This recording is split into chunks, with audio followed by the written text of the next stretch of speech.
प्रतिनाथांचा अवतार श्री बोधराजांच्या वंशात आज बाबा बोलताय. 2च मिनिटं खाली बसा. बाबा बोलताय. विद्या वाचस्पती, कायदा आणि वेदांत तज्ञ श्री जयवंत महाराजांच्या मुखातून माणकोजी महाराजांच्या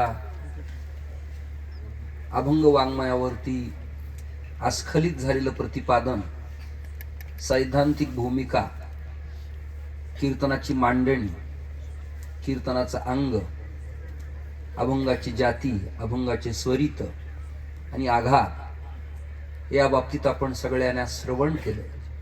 मी तुम्हा नाशिक जिल्ह्यातल्या सज्जनांना एक भावना व्यक्त करतो की अशा येणाऱ्या काळात दर्जेदार परंपरेचे कीर्तन श्रवण करण्याची सवय कानाला ठेवा. दूध खराब झालं तर ते गाळून घेता येतं, पीठ केर कचरा झाला तर चाळून घेता येतं, हवा खराब झाली तर एशीत बसता येते. आपल्यात जे प्रदूषण झाले ते स्वच्छ कशाने होणार आहे? आणि असे प्रदूषण स्वच्छ करण्यासाठी कुणीतरी महाराष्ट्रात संप्रदायात बोधवाणी असावी लागते.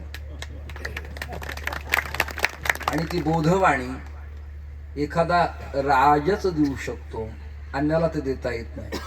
श्रीमंत निवृत्तीराज, अवतार बोधराज.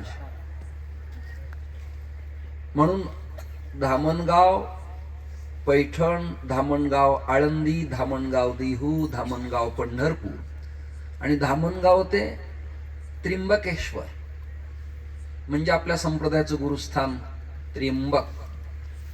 या त्र्यंबकचं आणि महाराजांचं नातं तुम्हा सगळ्यांना स्वच्छ कळलंय. महेंद्र मामांना मुद्दा म्हणून मी इथे बोलवलं की महाराजांच्या हातानं तुमच्या भाल प्रदेशाला बुक्का नावाचा संस्कार करून घ्या. ज्यांना कुंकाची भस्माची सवय असते त्यांना बुक्का जड जातो, पण हा प्रासादिक बुक्का आहे. आमच्याकडे नित्यस्मरण असे, बुक्का लावून बोधल्यांच्या कराणे मागत भिक्षा सदैव कोरांड दाण.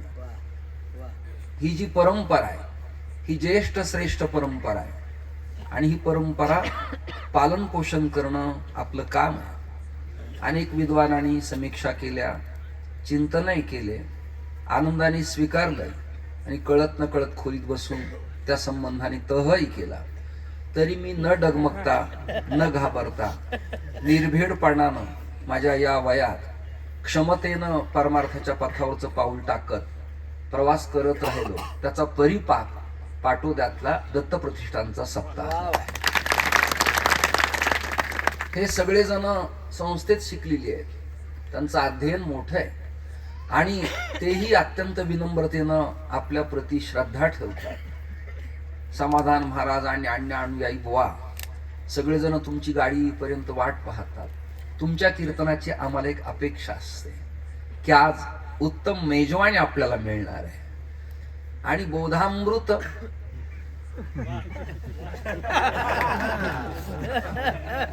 आजच्या कीर्तनाचा निकष बोधामृत. बोध हे संत आहेत आणि अमृत हे त्यांच्याकडनं मिळणारं प्रकरण आहे.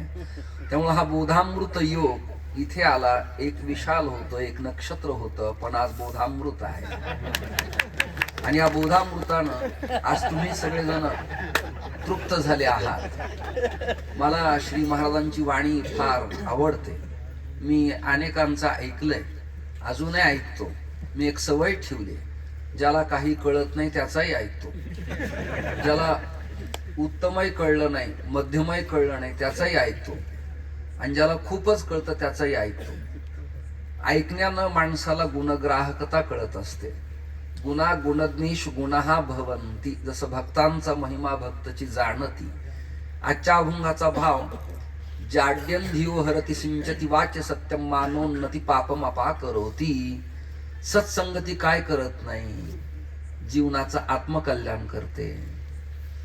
आणि मग सत्संगतीत आपला आत्मकल्याण होत असेल.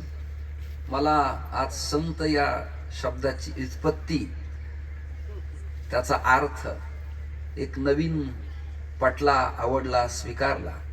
या गुगल, नेट, यूट्यूब, इलेक्ट्रॉनिक मीडियाच्या माध्यमातून सगळ्या जगात ते जाणार आहे. असं धीर गंभीरपणानं संप्रदायाचं चिंतन करणारी माणसं जोपर्यंत संप्रदायात आहेत तोपर्यंत ज्ञानदेव तुकाराम या मध्यम पदोलुपी समासाला कधीही बाल बाका होणार नाही, गोष्ट ध्यानात ठेवा. ही आपली परंपरा आहे. हे दर्जेदार पण असलं पाहिजे. म्हणून ओरडतो मी सातत्यानं की पारंपरिक नियमावलीला तुम्ही पाळा. याचं आवडलं त्याचं आवडलं ते नको. आवड आणि निवड ही काही प्रकरणं बरी नाही.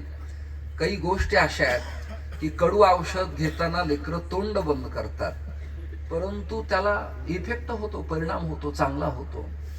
तसं अभंग, उत्पत्ती, प्रमेय, परिष्कार, प्रक्रिया, सिद्धांत आपल्याला नाही कळत. पारिभाषिक शब्द डॉक्टरने लिहून दिलेल्या कागदावरच्या औषधातल्या कंटेनच्या घटकाचं ज्ञान आपल्याला नसतं, परंतु श्रद्धेनं औषध घेतल्यावर फलप्राप्ती होत असते.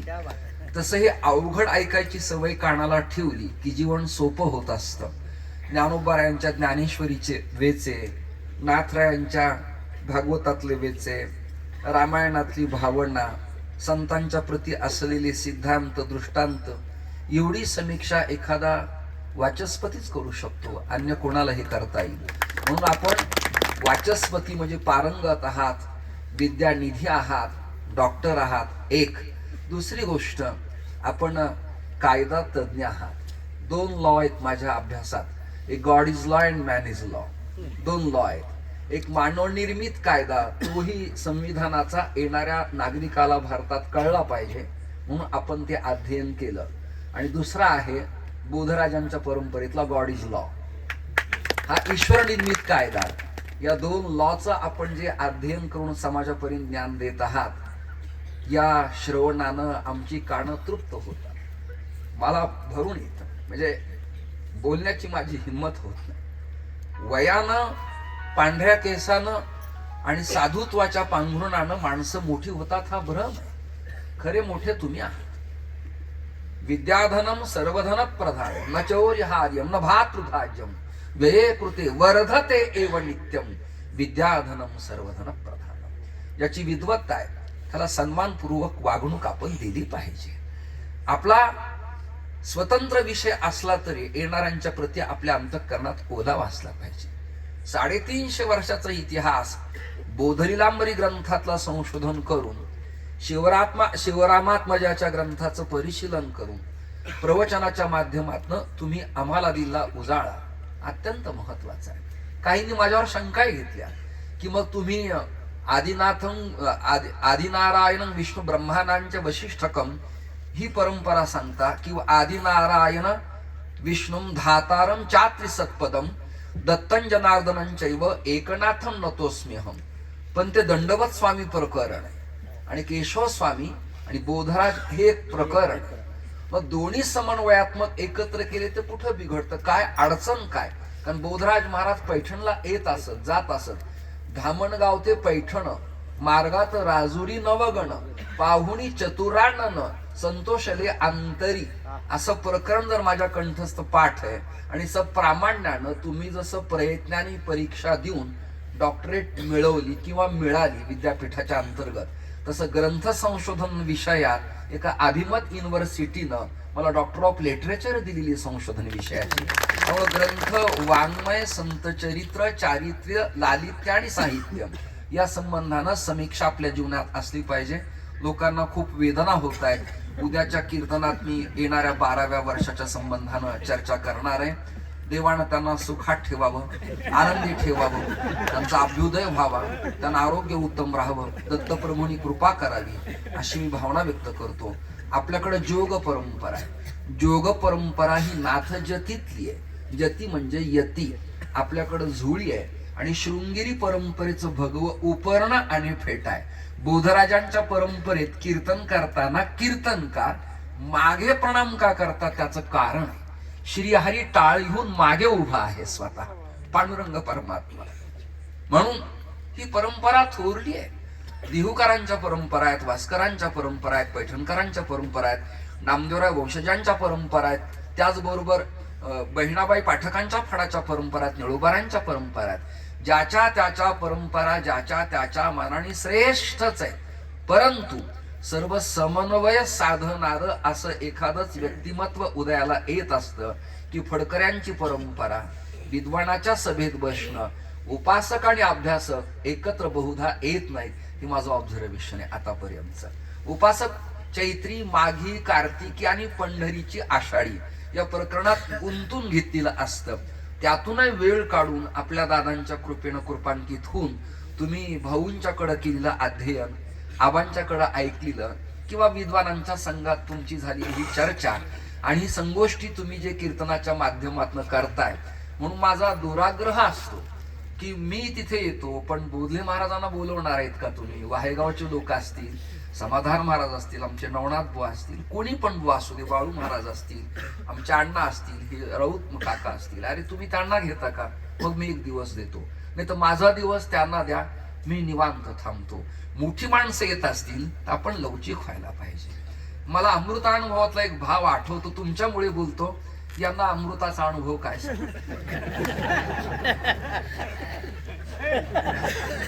पण अमृतानुभवातल्या एका ओवीचा मी भाव सांगतो.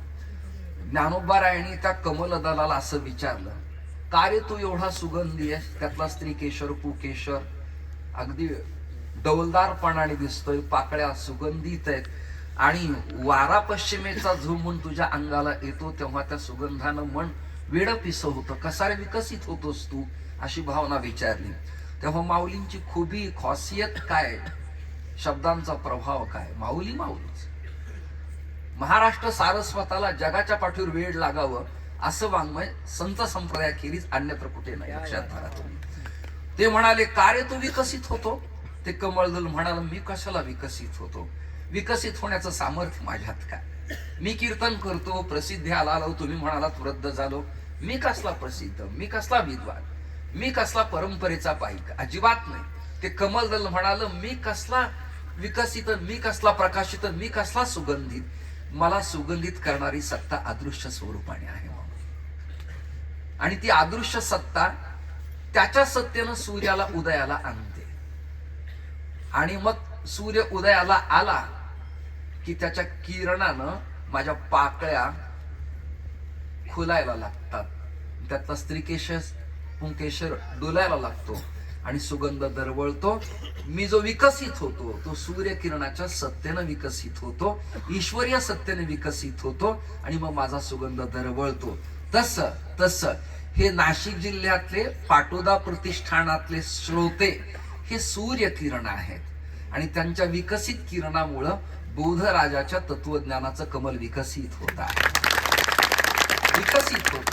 त्या अष्टदलांच्या पाकळ्या टवटवीत दिसतात आणि त्या तत्वज्ञानाच्या अद्वैत वेदांताच्या सिद्धांच्या स्त्रीकेशर पुकेशराला जराही धक्का न लावता का कमळावरी भ्रमर पाये ठेविते हळुवार, कारण कुंचुंबियल केशर इया शंका.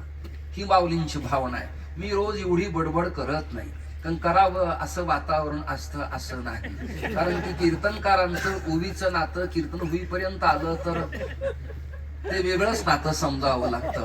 हल्ली कविता, गाणे, पोवाडे, शाहिरी, कव्वाल्या यामुळं तुमच्या सगळ्यात कीर्तन ऐकण्याची जी कानाला सवय लागली ती मोठी व्यापक असल्यामुळं आमच्या सारख्याने तुमच्या सारख्यांना काय सांगावं, म्हणून आम्ही सांगतो, आता आम्हाला कीर्तन देऊ नका, विद्वानांना निमंत्रण द्या. त्याच्यात दोन टप्पे आहेत, काही विद्वान आहेत आणि काही विद्येचे वाहन आहेत. म्हणून ते संक्रांतीला वाण लुटण्याची प्रथा असते, तसं काही यातल्या सौभाग्यवती स्त्री आहेत की त्यांना नटलीला वाण आवडतं. आम्हाला नटलीला आवडत नाही, असलीला आवडतं. लक्षात ठेवा. अण्णा अधिक न बोलता मी थांबतो. उद्या कीर्तन आहे, कीर्तनात माझी भावना व्यक्त करणार आहे. पुढच्या वर्षी 3 दिन 3.5 दिन होणार नाही, पुढच्या वर्षी 7 दिवस सप्ताहानं 8व्या दिवशी कालावधी आणि त्या 12व्या तपपूर्ती सोहळ्याला श्री महाराज येणारच आहेत, यात मात्र शंका नाही. आणि तुमच्या हातानं यश येऊन काही मोठी माणसं आम्हाला मिळावीत अशी अपेक्षा आहे. कीर्तनाच्या क्षेत्रातली, गुरु परंपरेतली. मला ही परंपरा सोडून अन्य परंपरेकडे मला काही जाता येत नाही, परंतु तुम्हाला कोणी आणता आलं तर आम्ही तुमच्यावरती स्वाधीन करतो. कारण तुम्ही पंढरी तीर्थक्षेत्रात राहता. नमः पंढरीनाथाय पंढरीपुरवासिने. पांडुरंग प्रकाशाय विठ्ठलाय नमो नमः आबांनी जे विठ्ठल पंचक स्तोत्र लिहिलं स्कंद पुराणा अंतर्गत, अशा तीर्थात आपण राहता. तुमची अनुकंपा आणि कृपादृष्टी सातत्यानं या परिवारावरती राहावी. दत्त प्रतिष्ठानला आपल्या ओघवत्या वाणीनं तृप्त करून परिप्लुत करावं आणि तुमच्या अंतःकरणात श्रीहरीची मूर्ती ठसावी, एवढीच भावना व्यक्त करत लांबलेल्या शब्दांना मी विराम देतो. आणि संत कृपेचंच हे अमृत असंच माझ्या मुखानं द्रवावं अशी भावना व्यक्त करतो. थांबतो. नारायण.